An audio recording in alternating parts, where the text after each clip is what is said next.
So what a better way to begin the next 4.5 days than hearing about the roots of imagination and creativity from one of today's most talented artists. Lin-Manuel Miranda is a Tony Award-winning lyricist and composer for In the Heights. He is a filmmaker, he is a rapper, he has been seen on primetime television, and most importantly, on Sesame Street. Lin-Manuel Miranda is truly a master of imagination, innovation, and creativity. It is my great pleasure to introduce Lin-Manuel Miranda. Hi.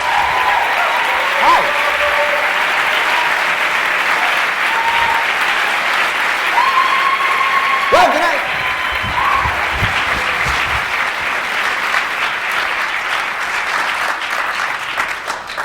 It's 5:45 and I haven't said a word. You cool to hang for a bit? Okay. I have a friend named Sadia who's an anthropologist, and she was explaining to me the other day the concept of a foundational narrative. This is an anthropological concept. It usually applies to large communities. It's the story of our origins, the Talmud. It's the story of where we came from and who we are. And on a personal level, there is your personal foundational narrative, and this more often than not translates as the story your parents tell someone when they're trying to describe you to their friends. It's the story you seem to keep living over and over again. And when Sadia explained this concept to me, I said, oh, I know exactly which story that is. It is the story of my first piano recital. I'm 7 years old. My sister is 13. We have been taking piano lessons for a year. My sister practices dutifully. They tell her to practice a half hour every day. She does that, no more, no less. As a result, she can play Tchaikovsky. She can play that one for Elise. And she's wonderful, and she's technical, and she's perfect. She has no passion for the piano, but she does as told, and she plays those pieces well. I never practice the pieces given, mainly because I'm 6 years younger, so they've given me these terrible pieces that are just meant to teach you intervals like, the clock goes up and down the thing now. And I hate it. I hate those pieces. But I find I'm spending all the time at the piano making noise. The one piece my piano teacher, Suzanne, has given me that I love is Pop Goes the Weasel. Oh, I love those two notes. Also, through experimentation, I have found out that if I just move it down 2 steps, it sounds really scary.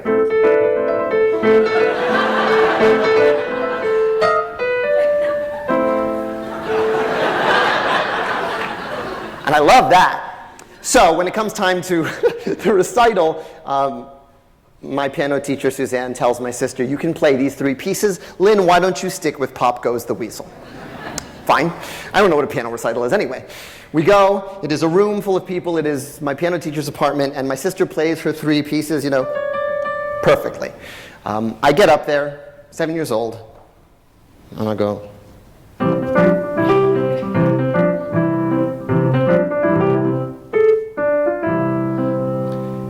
And they applaud. And my mom says, the look on my face when I realized applause was going to be part of the deal was like an alcoholic taking their first sip. And apparently I looked up and said, I know another one. The mouse goes up and down the thing. I even played the minor Pop Goes the Weasel. I played 4 songs before the piano teacher pulled me off the bench. And I just kept saying, I know another one, I know another one. How can I get more of this? And that's my foundational narrative. That's the story I keep telling myself. But I thought of that story in regards to today because Suzanne, my piano teacher, inadvertently was my first arts presenter.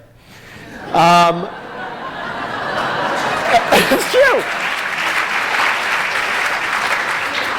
Creativity is a liquid. I think of it as a liquid, and I think it assumes the form to which it's exposed.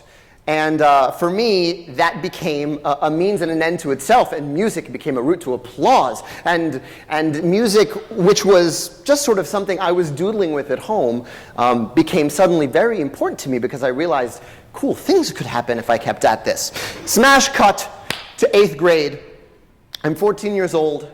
My nose has made the decision to grow 2 years ahead of the rest of my face.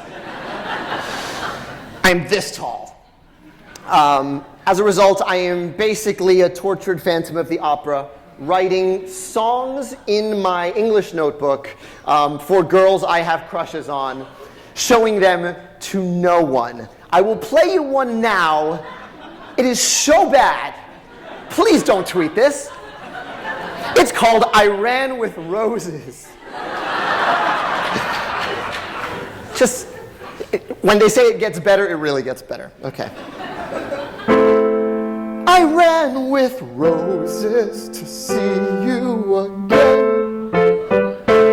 And it's those roses that made our love end.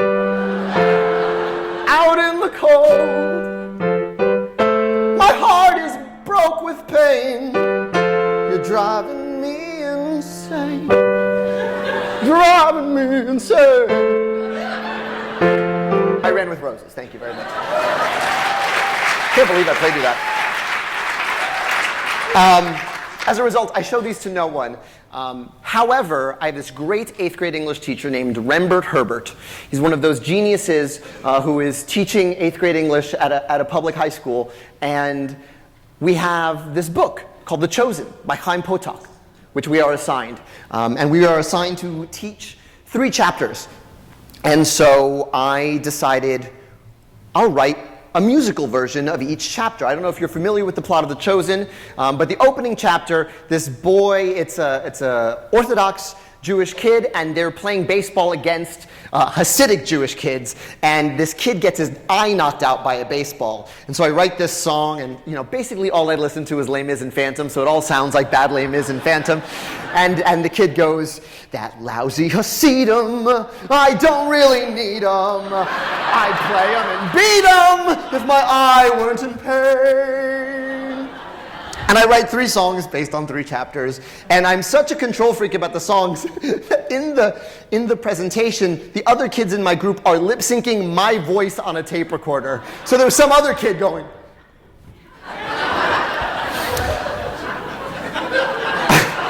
My 8th grade English teacher, I have to write an essay afterwards, and he hands it back, and I'll never forget the words he wrote on it because it really changed everything for me. He said, Lin, this is a well-written and articulate essay. It confirms what I have been feeling for some time, which is that you are hibernating in the back of my classroom, emerging only occasionally, as you did with The Chosen, the musical. It's a new semester, almost spring. Join us. And silly as it sounds, it was the first time someone who was not in my family said, you're a writer. And that was very valuable to me. And he sort of nudged me in the direction of this thing that I think saved my life and is the reason I'm standing in front of you all. It was my next arts presenter. It was a student-written theater group called Brick Prison. And Brick Prison was the student-written theater club at Hunter College High School. They picked 5 student-written one-acts every year and put them up at the end of the year. And this became my Malcolm Gladwellian 10,000 hours of practice. School went from being a thing where I was kind of hanging by a thread and a B- average to the thing I needed to do well at because I had a bunch of plays I was writing for Brick. And getting a play into Brick defined my sense of worth. We had a play in the fall, musical in the winter, Brick Prison in the spring, and I got my first play in 10th grade. I got my first musical in 11th grade. It was called Nightmare in D Major, and it's even more embarrassing than I Ran with Roses. So I will play you none of it here. My senior year, I was on staff at Brick, and I got to do what you do, which was read all of the play submissions and decide what goes in and what isn't. This play is great, but it has 20 characters and we only have 5 wooden flats, so we can't do that play. And I wrote a musical called 7 Minutes in Heaven that was basically about the kid whose nose was too big for his face, back in 8th grade, and it's the first song I think I wrote that sounds like me. I was a big fan of Rent and Phantom and Les Mis, and all of my songs kind of sounded like knockoff versions of that. But the song I'm going to play you right now is from my senior year musical, 7 Minutes in Heaven. It's about this girl, and she's about to go to her first unchaperoned party. And her name is Beverly, and I think that's all you need to know.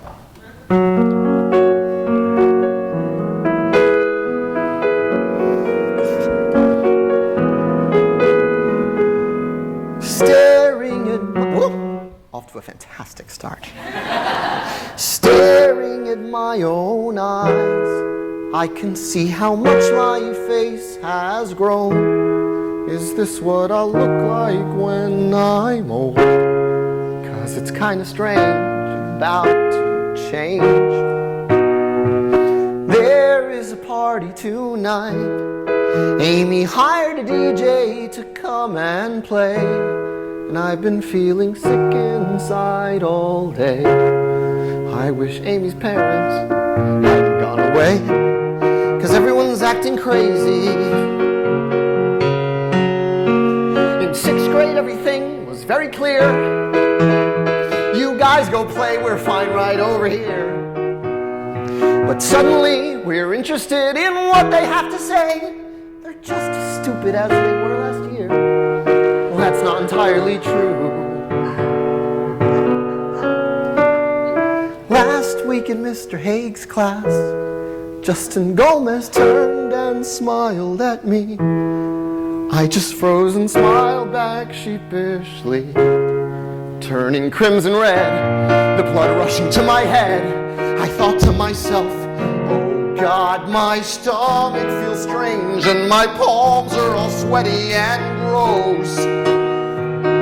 And my reflection is changing, and I wonder if I look the scared up clothes. 'Cause I am afraid I don't know what to make of 7th grade. I don't know what to make of 7th grade.